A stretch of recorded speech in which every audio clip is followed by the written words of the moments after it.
అన్ని లక్షల పూరేళ్ళు పట్టుకోవడానికి వీడు వల మీదే ఆధారపడితే అసలు వల తయారు చేస్తాక 2 జీవితాలు సరిపోవు. అన్ని లక్షల పూరేళ్ళకి సరిపడ వల ఉచ్చులన్నీ పెడితే ఎప్పుడు పెడతాడు వీడు?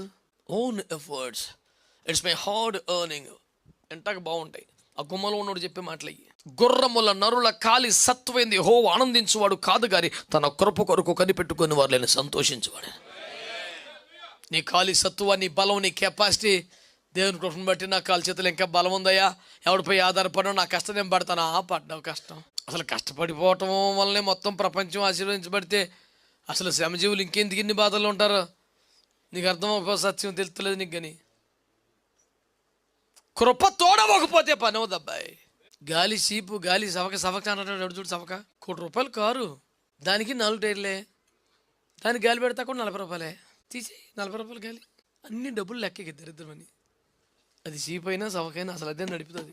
ట్యాంక్ ఫుల్ చేసావు, టైర్లో గాలి లేదు ఎట్టి వెళ్తావు? అన్ని డబ్బులతో లెక్కేసుకోవటం కాదు. బయట నీ పని చక్కబెట్టుకో. బయట అంటే ఏదో మన లోకం అనుకునేవు. మొదట పొలములో దాన్ని సిద్ధపరచుకో, తర్వాత ఇల్లు కట్టుకోవచ్చు.